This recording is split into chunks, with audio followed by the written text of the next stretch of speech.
Olá pessoas, está começando mais um Me Ajuda Gi, esse quadro maravilhoso que a gente ama e respeita. Então se você ainda não é inscrito no canal, não esqueça de se inscrever. E se você já foi inscrito, então indica para o seu vizinho, indica para o porteiro e indica também para o gerente do seu banco. Então bora começar o vídeo. E hoje eu quero falar com vocês sobre unidade de medidas e de xícaras medidoras e de colheres também, que é a mesma ideia para os dois. Porque eu recebo muitas mensagens de vocês, às vezes falando que a receita deu errado, e aí quando eu vou questionar o que pode ter acontecido para tentar ajudar vocês, eu sempre descubro que vocês usaram as medidas da forma errada. Então hoje eu quero te ajudar a tentar entender um pouquinho mais como a gente faz para medir as coisas dessa forma doméstica, que é usando xícaras. Eu quero que vocês tenham uma ideia do seguinte: essas medidas de xícaras, elas não foram inventadas hoje nem ontem, elas existem há muito tempo. Na verdade, eu tenho um livro de 1982 da Dona Benta que já usava essa medida de xícaras, e eu acredito que muito antes disso também já era usada essa unidade de medidas. Então assim, é uma medida meio que padrão, universal, assim, eu vejo muitas receitas americanas, já vi até receitas russas e usavam esse método de medida. Lá no meado dos anos 80 e 90, aqui no Brasil, pelo menos o que eu sei, é que existia uma unidade de medida um pouco diferente dessa padrão, que era o copo de requeijão e o copo americano. Esse copinho aqui que a gente usa para beber pinga no bar, para beber pingado, para tomar café, para tudo, na verdade. Esse copinho aqui ele é bem coringa, assim, você encontra ele geralmente nos bares aqui espalhados pelo Brasil. Já o copo de requeijão, bom, ele vinha o requeijão dentro, e como na época não tinha muito plástico, essas coisas, sempre era em vidro, e aí a gente guardava para poder servir água para as visitas, até porque esse daqui mesmo eu tenho pelo menos uns 17 anos comigo, esse aqui do Taz. Então essa daqui é uma medida totalmente informal, que você vai encontrar provavelmente nos nos caderninhos da sua mãe, da sua avó. Você pode encontrar essas medidas, mas qual que é o problema? Que na verdade é o mesmo problema que a gente enfrenta com as xícaras, dessas que você usa para tomar o seu cafezinho, o seu chazinho. É que essas medidas aqui, elas são informais, então elas não têm um padrão.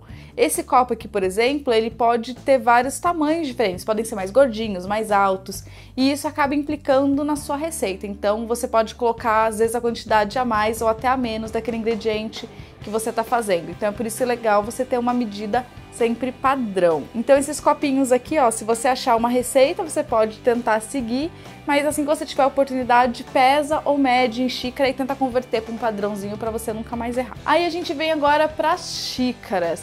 Geralmente eu sei que você vai tentar usar a xícara que você toma chá, essas assim, ó, para poder fazer um bolo ou alguma receita que eu passei para vocês ou que vocês viram por aí. Mas também acontece o mesmo problema dos outros copinhos, que na verdade essas xícaras têm tamanhos e formatos diferentes, então você não tem um padrão.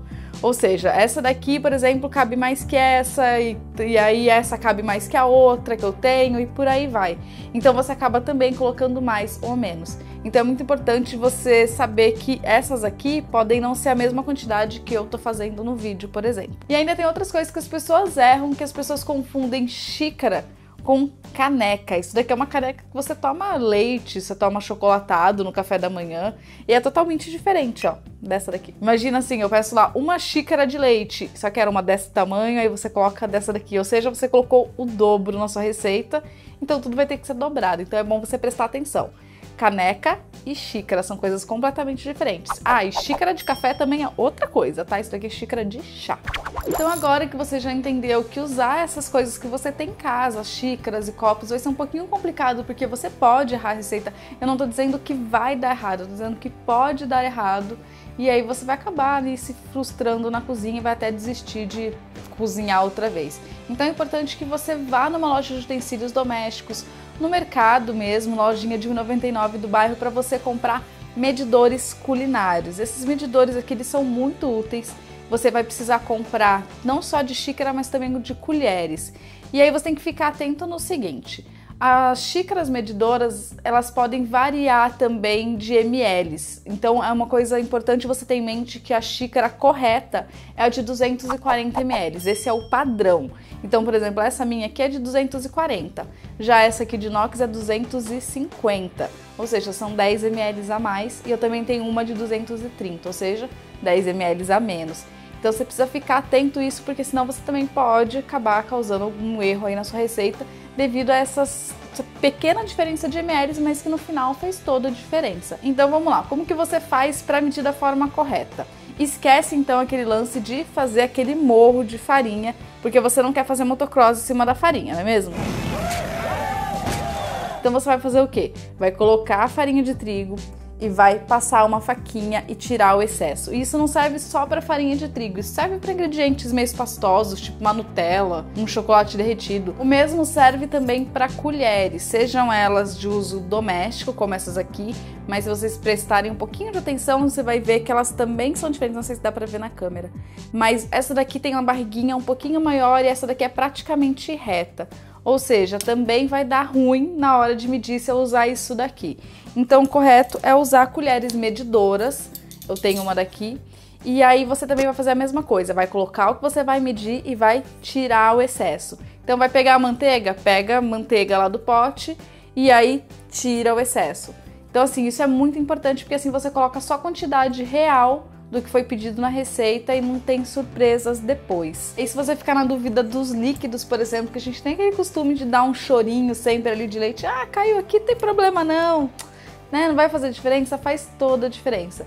Então você pode medir nas xícaras, claro, ou nas colheres, mas aí prefira essas colheres medidoras, assim, que elas têm um côncavo aqui maior, ou você também pode medir naquelas jarras medidoras, sabe? Que tem ml e as unidades de xícaras escrita nelas, porque assim você consegue colocar o líquido ali, olhar bem na linha assim e ver se tá certinho, porque aí você consegue ter certeza com a quantidade correta. Então é isso, eu espero que vocês tenham gostado do vídeo. Se você gostou, não esquece de se inscrever aqui no canal se você ainda não é inscrito.